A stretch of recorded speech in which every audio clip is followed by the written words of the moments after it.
Hello everyone, আসসালামু আলাইকুম। আমি আদি পটুয়াখালী থেকে বলছি। কেমন আছেন আপনারা সবাই? আমি আলহামদুলিল্লাহ খুব ভালো আছি। আজকে দুর্দান্ত একটা রেসিপি নিয়ে হাজির হয়েছি। এই রেসিপিটার নাম হচ্ছে লেবু ইলিশ। তো এটাই কিভাবে আমি রান্না করেছি সেটাই আপনাদের সাথে আজকে আমি শেয়ার করব। আর তাছাড়া আজকে দুপুরে বেশ কিছু আইটেম আমি রান্না করেছিলাম। এই যে লাউ শাক চিংড়ি মাছ দিয়ে একটু ঝোল ঝোল করে রান্না করেছি। তারপরে বেশ খানিকটা আলু ভাজি করেছি। হঠাৎ কেন জানি রোজায় আলু ভাজি খেতে ভীষণ ইচ্ছে করলো। আর তাছাড়া সেহরিতে আমি যেহেতু রুটি খাই, একটু ভাজি হলে মন্দ হয় না, তাই অনেকখানি আলু ভাজি করেছি আজকে। আমার মেয়েরাও আলু ভাজি বেশ পছন্দ করে। আর এটা হচ্ছে রামসুস মাছ। আমাদের বরিশালে পটুয়াখালীতে রামসুস মাছই বলা হয়ে থাকে। এই মাছটা ভুনো করেছি। এই ছিল আজকে দুপুরের রান্না। তো চলুন ইলিশ মাছটা কীভাবে রান্না করেছি সেটাই দেখাবো আপনাদের। প্রথমে একটি প্যানে আমি বেশ কিছুটা সয়াবিন তেল নিয়ে নিয়েছি। তাতে দিয়ে দিয়েছি পেঁয়াজ কুচি আর একটু লবণ দিয়ে দিব। আমার উদ্দেশ্য হচ্ছে পেঁয়াজটাকে নরম করা, বেরেস্তার মতো ভেজে নেওয়া নয়। কারণ লবণ দিলে যে কোনো কিছু থেকে পানি ছেড়ে দেয়, পেঁয়াজ থেকেও পানি ছেড়ে দিয়েছে অলরেডি। তো আমি এখন পেঁয়াজটাকে একটু ভালো করে ভেজে নিব। অল্প ভাজলেই হবে, বেশি গাঢ় করে ভাজার দরকার নেই। এরপর আমি এখানে পানি অ্যাড করে দিচ্ছি। তাতে দিচ্ছি হলুদ গুঁড়ি, মরিচের গুঁড়ি হাফ টিস্পুন আমি ব্যবহার করেছি। তার কারণ হচ্ছে আমি একটু কাঁচামরিচও অ্যাড করব শেষে। এবার আমি মশলাটাকে ভালো করে নেড়েচেড়ে কষিয়ে নেব। আর একটু একটু পানি থাকা অবস্থায় আমি এখানে ইলিশ মাছ কাঁচাই দিয়ে দিচ্ছি।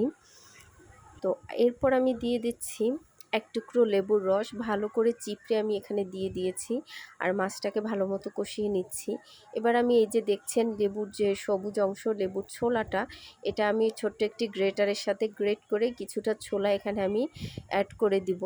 কিন্তু দুর্ভাগ্যবশত আমি যদি একটা গোটা লেবু নিয়ে গ্রেট করতাম তাহলে মেবি আমার জন্য একটু সুবিধা হতো। এই লেবুটা গ্রেট করতে গিয়ে আমার প্রচুর কষ্ট হয়েছে এবং যে পরিমাণ আমি দিব সে পরিমাণ আমি দিতে পারিনি।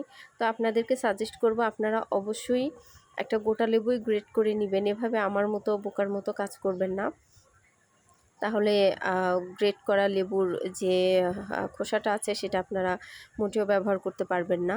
তো আমার কষানো হয়ে গেছে, এখন আমি এখানে পানি দিয়ে দিচ্ছি। একটু ঝোল ঝোল রাখবো, মাখা মাখা রাখবো।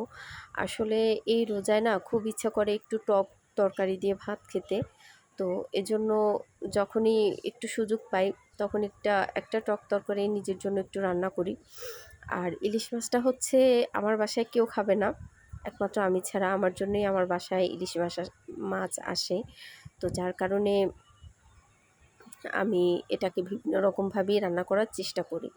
তো টক কম হয়েছে, একটু লবণ অ্যাড করেছি এবং যে একটা বড় লেবুর স্লাইস ছিল সেই স্লাইসটাকে আমি এখানে পুরোটাই ব্যবহার করেছি, স্লাইসের পুরো রস, যাতে একটু টকটক ভাবটা চলে আসে। ভালোভাবে লেবুটাকে চিপড়ে আমি এখানে রস ব্যবহার করেছি। আর এই তো একটু নাড়াচাড়া করে নিলাম। যখনই আমি লেবুর রসটা দিয়েছি তখনই ঝোলের কালারটা একটু লাইট কালার হয়ে গেছে।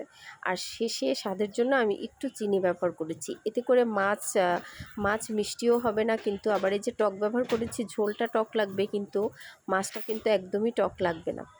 আর আমি শেষে 4-5টা কাঁচামরিচ এখানে দিয়ে দিয়েছি। আর আরও একটা জিনিস আমি অ্যাড করব, সেটা হচ্ছে লেবু পাতা। আমার রান্না প্রায় কমপ্লিট হয়ে গেছে। এখন আমি 3-4টা লেবু পাতা এখানে আমি দিয়ে দিব ঘ্রাণের জন্য। অসম্ভব সুন্দর ঘ্রাণ আসে এই লেবু পাতাটা দিলে। তো এই তো আমার রান্না শেষ। এবার আমি রান্নাটাকে ঢেলে নিচ্ছি একটা বাটিতে। আজকের ভিডিওটি যদি আপনাদের ভালো লেগে থাকে অবশ্যই লাইক, কমেন্ট, একটি শেয়ার করে দিবেন। ইউটিউব থেকে দেখে থাকলে অবশ্যই চ্যানেলটিকে সাবস্ক্রাইব করে রাখবেন। ফেসবুক থেকে দেখে থাকলে অবশ্যই ফলো দিবেন। তো আজকের মতো এখানেই বিদায় নিচ্ছি।